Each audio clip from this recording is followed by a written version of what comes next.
If RT equal to 50 ohms then find the resistance అన్నాడు. So ఇక్కడ across resistance అంటే starting terminal R సఫ్ X T value ఇచ్చేస్తున్నాడు, resistance value కనుక్కోమన్నాడు. So దీన్ని సాల్వ్ చేయాలంటే ఫస్ట్ ఇక్కడ చూడండి. సో మనకు ఏదైతే ఈ 12 ohms కనెక్ట్ అయినాయో ఈ 12 ohms అనేటివి 3 ఎలా కనెక్ట్ అయినాయి మనకు అంటే ప్యారల్లో కనెక్ట్ అయినాయి. సో ఎలా కనెక్ట్ అయినాయి? ప్యారల్లో కనెక్ట్ అయినాయి. So 3 resistors same resistors connect అయినాయి. సేమ్ రెసిస్టర్స్ కనెక్ట్ అయినప్పుడు ప్యారల్లో అప్పుడు నాకేమవుతుంది యాక్చువల్గా R/3 అనుకుంటాం. రెసిస్టర్ ఆర్ వాల్యూ అనుకుంటే 3 రెసిస్టర్స్ కాబట్టి 3 వేసాం. రెసిస్టర్ ఆర్ వాల్యూ ఎంత ఇక్కడ 12 కాబట్టి 12/3 అన్నప్పుడు దీని వాల్యూ ఎంత వస్తుంది నాకు 4 ohms అనేది వస్తుంది. ఓకే. సో కాబట్టి ఆ వచ్చిన వాల్యూ యాజ్ తీసుకున్నాం. ఇదేమో 30, ఇదేమో 10, ఇది రెసిస్టర్ ఆర్. ఈ 12 ohm రెసిస్టర్స్ ఏవైతే ఉన్నాయో దాని ప్లేస్కి వచ్చేసరికి మనకి వాల్యూ ఎంత వచ్చింది ఇక్కడ 4 ohms అనేది వచ్చింది. నెక్స్ట్ ఇక్కడ ఏం కనెక్ట్ అయింది నాకు 60 ohms అనేది కనెక్ట్ అయింది. సో ఇదేంటిది ఆర్ సఫిక్స్ టీ. సో ఇప్పుడు నాకు ఈ 10 ohms కానీ 6 ohms కానీ 4 ohms కానీ ఎలా కనెక్ట్ అయినాయి? సిరీస్లో కనెక్ట్ అయినాయి. సో కాబట్టి మనం తీసుకునే 10 ohms 6 10 6 4 ఈ 3 సిరీస్లో కనెక్ట్ అయినాయి. సో కాబట్టి ఈ 3 ఎలా కనెక్ట్ అయినాయి అంటే నాకు series connection. So series connection అప్పుడు ఎలా రాసుకుంటాం మనం 10 + R + 4గా తీసుకుంటాం. అంటే ఎంత అవుతుంది నాకు 14 + R అవుతుంది. సో అప్పుడు నాకు ఈ నెట్వర్క్ అనేది ఏమవుతుందంటే ఇదేమో 30, ఇదేమో 60, అక్రాస్ ఈ వాల్యూ ఎంత అవుతుందంటే నాకు ఇక్కడ సో ఎంత వచ్చింది? ఇది 14 + R వచ్చింది. అంటే ఏదైతే నాకు ఈ 60 ohmsకి అక్రాస్ కనెక్ట్ అయినాయో 10 ohms R 4 ఆ మూడింటిని యాడ్ చేసినప్పుడు వచ్చిన వాల్యూ 14 + R అదే తీసుకున్నాం ఇక్కడ. ఇదేంటి? ఇది R సఫిక్స్ టీ అన్నమాట. సో ఇప్పుడు మనం తీసుకునే ఈ 60 ఈ 14 + R ఈ రెండు ఎలా కనెక్ట్ అయినాయి అంటే నాకు ప్యారల్లో కనెక్ట్ అయినాయి.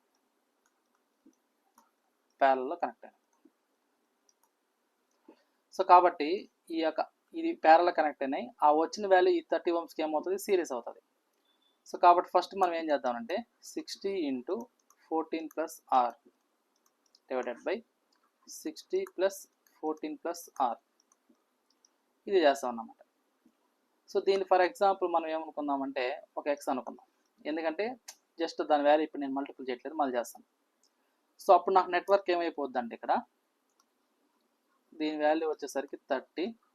సో ఇక్కడ ఆల్రెడీ ఈ 2 వాల్యూస్ మల్టిపుల్ చేసిన వచ్చిన వాల్యూ మనం ఎక్స్ అనుకున్నాం కాబట్టి దాని యొక్క వాల్యూ ఎంత అంటే నాకు ఎక్స్ అన్నమాట. సో ఇది వచ్చేసరికి ఏమైంది నాకు ఆర్ సఫిక్స్ టీ అయింది.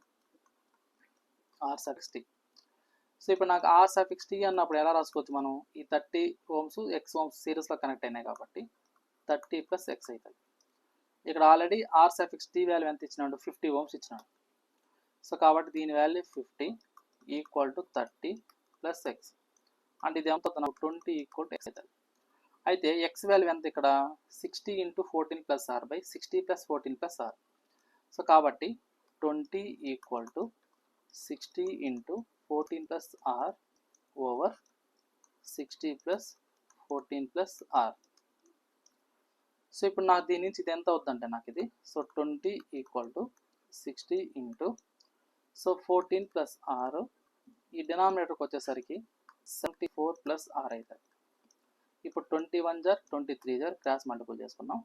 ఈ 74 + R అనేది క్రాస్ మల్టిపుల్ అవుతుంది. అంటే 74 + R = 3 × 14 + R. ఓకేనా?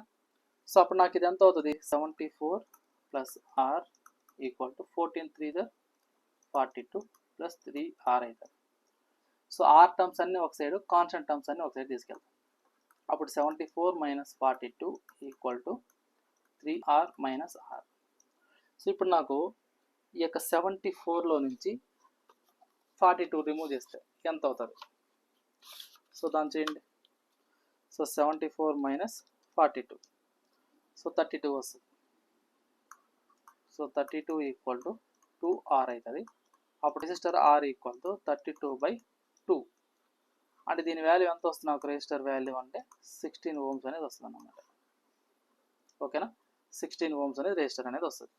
సో ఈ విధంగా మనం ఏం చేస్తారంటే మనకి ఇచ్చిన ప్రాబ్లంకి సో అక్కడ ఏదైతే ఇచ్చాడో దాని బేసిస్కి స్టెప్ బై స్టెప్ మనం నెమ్మదిగా నెట్వర్క్ రిడక్షన్ అనేది యూస్ చేసుకుంటాం అన్నమాట. ఓకేనా, మనకు తెలిసిన కాన్సెప్ట్ని బేస్ చేసుకొని ఒకవేళ ఎప్పుడైనా star to delta conversion use చేయాలంటే అప్పుడు యూస్ చేస్తాం, లేదా అది నీట్ లేనప్పుడు నార్మల్ టెక్నిక్స్ యూస్ చేసుకుంటూ సాల్వ్ చేసుకుంటాం. ఓకేనా, ఇది క్లియర్ అందరికీ? ఏమైనా డౌట్ ఉందా?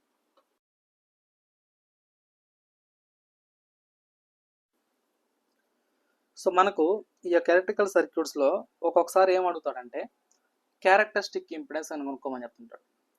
సో క్యారెక్టరిస్టిక్ ఇంపిడెన్స్ అనే దాన్ని కనుక్కోమని చెప్తుంటారు. అది ఎలా కనుక్కుంటాం ఏంటి అనేది చూద్దాం.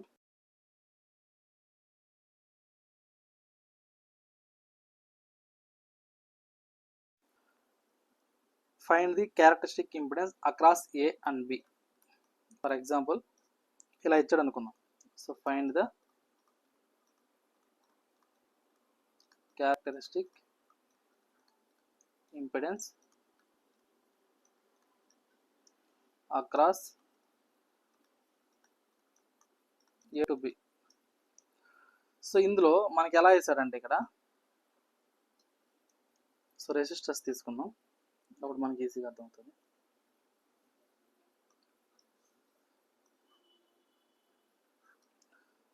సో ఇలాంటి మోడల్ కొద్దిగా ఇంపార్టెంట్, చూసుకోండి బాగా.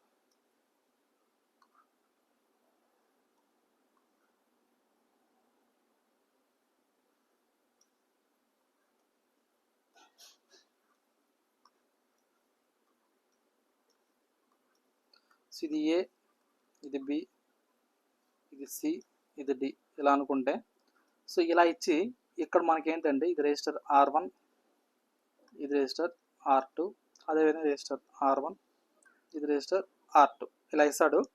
సో ఇచ్చేసి మనం క్యారెక్టరిస్టిక్ ఇంపిడెన్స్ అనే దాన్ని కనుక్కోమంటాడు. సో ఇలా క్యారెక్టరిస్టిక్ ఇంపిడెన్స్ కనుక్కోండి across A and B terminals కనుక్కున్నప్పుడు సో ఇందులో మనకి ఏంటంటే so open circuit condition, short circuit condition 2 చేసి దాని బేసిస్కి మనం ఏం చేస్తామంటే ఈ యొక్క క్యారెక్టరిస్టిక్ ఇంపిడెన్స్ అనే దాన్ని కనుక్కుంటాం. సో ఇక్కడ చూడండి ఇలాంటి దానికి ఎలా సాల్వ్ చేస్తామంటే సో జనరల్గా ఈ యొక్క characteristic impedance, so characteristic impedance ఈ కాన్సెప్ట్ చాలా ఇంపార్టెంట్. ఈ యొక్క క్యారెక్టరిస్టిక్ ఇంపిడెన్స్ అంటే దీన్ని ఎలా చేస్తామంటే మనము స్క్వేర్ రూట్ ఆఫ్ ఇంపిడెన్స్ అంటే జెడ్ కాబట్టి so open circuit impedance and short circuit impedance. So square root of characteristic impedance open circuit impedance into short circuit impedance, దాన్నే మనం ఏమంటామంటే ఇక్కడ క్యారెక్టరిస్టిక్ ఇంపిడెన్స్ అంటాం. అయితే సో ఫస్ట్ కేస్ 1లో ఏం చేస్తామంటే మనము ZOC కనుక్కుంటాం. అంటే ఏంటి, ఓపెన్ సర్క్యూట్ కండిషన్లోని ఇంపిడెన్స్ వాల్యూ కనుక్కుంటాం. So open circuit impedance value కనుక్కుంటాం. సో ఆ ఓపెన్ సర్క్యూట్ కండిషన్ అంటే ఎక్కడ అంటే అవుట్పుట్ సైడ్ ఓపెన్ సర్క్యూట్ చేస్తాం, అప్పుడు ఏమొస్తుందని ఈ యొక్క ఓపెన్ సర్క్యూట్ ఇంపిడెన్స్ చేసినప్పుడు ఇప్పుడు నాకేమైపోద్ది అంటే ఇక్కడ CD టెర్మినల్ ఉన్నా ఒకటి లేకపోయినా ఒకటి ఓపెన్ సర్క్యూట్ కాబట్టి సో అలాంటి కండిషన్లో నాకేమైపోద్ది అంటే ఇక్కడ సో రెసిస్టర్ R1 అదేవిధంగా ఈ రెసిస్టర్ R2 ఇది ఒక సిరీస్ అవుతుంది, ఎందుకంటే సేమ్ కరెంట్ పాస్ ఆన్ అవుతుంది కాబట్టి. అదేవిధంగా ఇది ఒక రెసిస్టర్, ఇది ఒక రెసిస్టర్. ఇక్కడ నాకేమైపోద్ది అంటే ఈ రెండు సిరీస్ బ్రాంచ్ అవుతాయి, సేమ్ కరెంట్ అనేది పాస్ అవుతుంది కాబట్టి. సో ఇక్కడ మనం తీసుకునే టెర్మినల్ ఏ అండ్ బి. ఇక్కడ మనం అర్థం చేసుకున్నట్లయితే ఎప్పుడైతే మనం అవుట్పుట్ సైడ్ ఓపెన్ సర్క్యూట్ చేసామో సో నాకేమైపోద్ది అంటే ఇక్కడ ఈ రెసిస్టర్ ఇదంతా ఒక కరెంట్ పాస్ ఆన్ అవుతుంది. అదేవిధంగా నెక్స్ట్ ఇంకో బ్రాంచ్ ఏదైతే ఉందో ఈ బ్రాంచ్ అంతా ఒకే కరెంట్ పాస్ ఆన్ అవుతుంది. సో కాబట్టి అప్పుడు నాకేమైపోతుంది సో ఒక సైడ్ ఏమో అంటే ఈ రెండు టెర్మినల్స్ ఎలా అవుతాయి అంటే నాకు ఇక్కడ చూడండి మీకు కన్ఫ్యూజ్ అయ్యే పని అయితే ఇది ఏ అయినప్పుడు ఇది ఏనే అవుతుంది, సో ఇది నాకు ఇది బి అయినప్పుడు okay.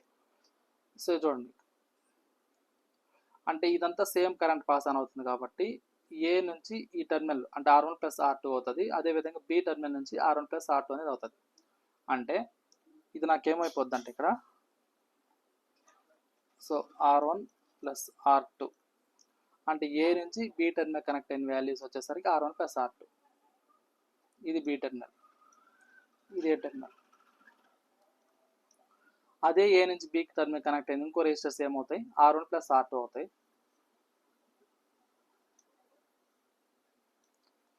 R1 plus R2.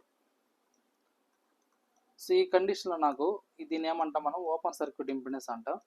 So ఇప్పుడు సేమ్ రెసిస్టర్స్ అనేవి ప్యారలల్ కనెక్ట్ అయినప్పుడు దానికి ఈక్వివలెంట్ ఇంపిడెన్స్ ఏమవుతుందంటే ఇక్కడ నాకు so equivalent impedance across open circuit condition అన్నప్పుడు so R1 plus R2 over 2 అవుతుంది.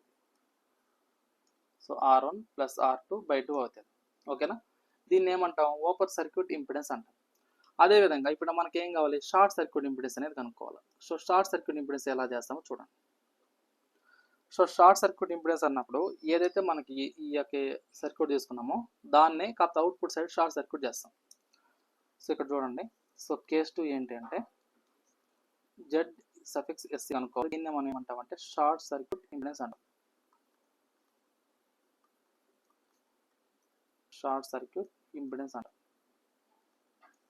మరి యొక్క షార్ట్ సర్క్యూట్ ఇంపిడెన్స్ అన్నప్పుడు ఏదైతే మనకి ఇక్కడ ఇంతకుముందు తీసుకున్నామో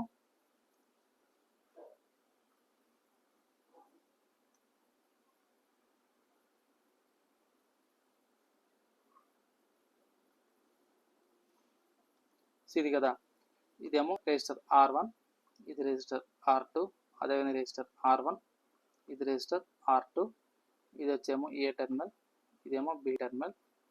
సో ఇన్ బిట్వీన్ మనకి ఏం కావాలంటే ఇక్కడ Z(SC) షార్ట్ సర్క్యూట్ ఇంపిడెన్స్ అనేది కావాలి. ఇక్కడ అవుట్పుట్ టెర్మినల్స్ మనం ఏం చేస్తామంటే ఇక్కడ షార్ట్ చేస్తాం అన్నమాట. సో అవుట్పుట్ టెర్మినల్స్ అంటే ఇవి. సో ఇక్కడ షార్ట్ చేస్తాం. సో ఇక్కడ మీరు అర్థం చేసుకున్నట్లయితే ఇది ఏ అయినప్పుడు ఇది ఏనే అవుతుంది. ఇది ఫర్ ఎగ్జాంపుల్ ఇది బి అయింది అనుకుందాం. సారీ, ఇక్కడ నాకు ఏరే టెర్మినల్ తీసుకుందాం ఎందుకంటే ఆల్రెడీ బి ఉంది కాబట్టి. సో దీన్ని ఏమనుకుందాం అంటే ఎక్స్ అనుకుందాం.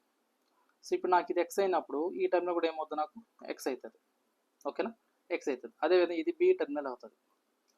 సో ఇప్పుడు మనం ఏం చేస్తారంటే ఇదే సర్క్యూట్ని వేరే విధంగా డ్రా చేస్తాం. ఎట్లా అంటే ఇక్కడ చూడండి, సో ఇది ఏ. సో ఇప్పుడు నాకు ఏ టు ఎక్స్ ఏదైతే కనెక్ట్ అయినాయో అవన్నీ ఒకసారి తీసుకున్నాం, ఏ నుంచి ఎక్స్ వరకు. సో ఇక్కడ నాకు ఇది ఎక్స్ అనుకుందాం. So A to X connect అయింది ఏంటి, ఇది R1. సో ఏ నుంచి ఎక్స్ వరకు కనెక్ట్ అయింది R1. ఇంకోటి ఏది కనెక్ట్ అయింది, R2 కనెక్ట్ అయింది. ఏ నుంచి ఎక్స్కి R2 కనెక్ట్ అయింది కాబట్టి ఇది R2. అదేవిధంగా బి టెర్మినల్. సో బి నుంచి ఎక్స్కి ఏం కనెక్ట్ అయిందో దాన్ని తీసుకుందాం. సో ఇది ఏం కనెక్ట్ అయింది, ఇది R1, ఇది బి టెర్మినల్. అదేవిధంగా ఇది ఎక్స్ అనుకుందాం. సో ఇప్పుడు నాకు బి నుంచి ఎక్స్ కనెక్ట్ అయింది R1, అదే బి నుంచి ఎక్స్ కనెక్ట్ అయింది మళ్ళీ ఇంకోటి ఏంటి R2.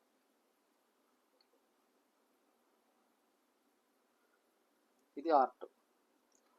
సో ఇక్కడ నాకు ఈ రెండు ఎక్స్టర్నల్ కాబట్టి ఆ రెండింటి స్టార్ట్ చేస్తాను. సో మీకు అర్థం అవడానికి ఇలా ట్రై చేస్తాను అంతే నేను. ఓకే, సో ఇప్పుడు నాకు ఈ రెండు ప్యారలల్ కనెక్ట్ అయినాయి కాబట్టి ఏది R1 R2 అనేది. సో దానికి ఈక్వివలెంట్ ఇంపిడెన్స్ ఈ రెసిస్టెన్స్ ఏమవుతుంది, R1 R2 by R1 plus R2 అవుతుంది. ఓకేనా, సో ఇప్పుడు నాకు ఈ రెసిస్టర్స్ ఏదైతే ఉన్నాయో సో దీని యొక్క వాల్యూ ఏమవుతుంది, నాకు R1 R2 over R1 plus R2 అవుతుంది. అదేవిధంగా దీని యొక్క రెసిస్టెన్స్ వాల్యూ ఏమవుతుంది అంటే నాకు ఈ రెండు ప్యారలల్ కాబట్టి R1 R2 by R1 plus R2 అవుతుంది. మరి దీనికి రెసిస్టెన్స్ వచ్చే వాల్యూ ఏమో ఒక రెసిస్టర్ వస్తుంది, దీని నుంచి వచ్చే రెసిస్టెన్స్ ఏమో ఒక వాల్యూ వస్తుంది. ఈ రెండు షార్ట్ అవుతుంది. సో ఇక్కడ నాకు ఏముంది, R1 R2 by R1 plus R2.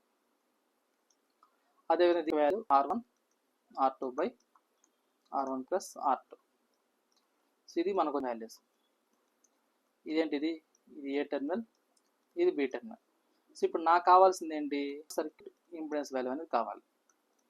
So కాబట్టి ఈ యొక్క షార్ట్ సర్క్యూట్ ఇంపిడెన్స్ వాల్యూ అన్నప్పుడు ఈ రెండు సిరీస్లో కనెక్ట్ అయినాయి కాబట్టి సేమ్ రెసిస్టర్స్ కాబట్టి so R1 R2 divided by R1 plus R2 ఇది అవుతుంది అన్నమాట. సో ఇది నాకేమవుతుంది, క్యారెక్టరిస్టిక్ ఇంపిడెన్స్ అవుతుంది. ఓకేనా, సో ఇప్పుడు ఈ రెండింటిని ప్రొడక్ట్ చేస్తే వచ్చే వాల్యూవే క్యారెక్టరిస్టిక్ ఇంపిడెన్స్. ఇక్కడ మనం ఏం రాసాము, క్యారెక్టరిస్టిక్ ఇంపిడెన్స్ అంటే square root of open circuit impedance into short circuit impedance అని రాసాం. అయితే ఆల్రెడీ ఓపెన్ సర్క్యూట్ ఇంపిడెన్స్ కనుక్కున్నాం, షార్ట్ సర్క్యూట్ ఇంపిడెన్స్ కనుక్కున్నాం. ఇప్పుడు నాకు కావాల్సిన క్యారెక్టరిస్టిక్ ఇంపిడెన్స్ ఏమవుతుంది, సో మనకు కావాల్సిన క్యారెక్టరిస్టిక్ ఇంపిడెన్స్ మీరు ఎగ్జామ్లో డైరెక్ట్ ఫామ్లో మాత్రం గుర్తుపెట్టుకోండి, ఇదంతా అవసరం లేదు. So characteristic impedance so characteristic impedance Z suffix తో ఇండికేట్ చేసుకుంటాం. ఇది ఏంటంటే product of open circuit impedance into short circuit impedance. So ఇప్పుడు నా characteristic impedance equal to square root of, ఇప్పుడు ఓపెన్ సర్క్యూట్ కండిషన్లో వచ్చిన వాల్యూ ఎంత అంటే R1 ప్లస్ R2. సో కాబట్టి దాని వాల్యూ వేసుకుంటాం R1 ప్లస్ R2 బై 2. అదేవిధంగా షార్ట్ సర్క్యూట్ కండిషన్ నాకు వచ్చిన ఇంపిడెన్స్ ఎంత 2 times of R1R plus R2. So కాబట్టి 2 times of R1 R2 divided by R1 plus R2 ఇదన్నమాట వచ్చింది. అయితే ఇందులో నాకు ఈ 2 గెట్ క్యాన్సిల్ అయిపోతుంది. R1 plus R2 get cancel అవుతుంది.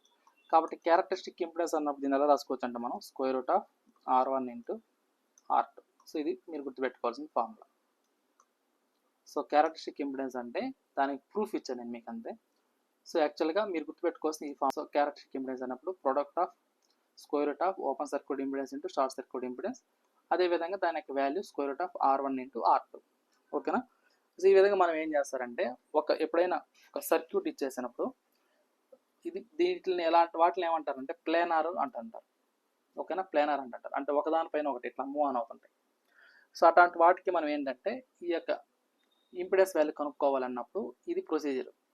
సో ఒకసారి ఏమో షార్ట్ సర్క్యూట్ చేస్తాం, ఒకసారి ఏమో ఓపెన్ సర్క్యూట్ చేసుకుని దాని బేసిస్కి మనం ఏం చేస్తామంటే ఇక్కడ దానికి ఈక్వివలెంట్ ఇంపిడెన్స్ వాల్యూ అనేది కనుక్కుంటాం. Okay, clear? ఎవరికైనా ఏమైనా డౌట్ ఉందా?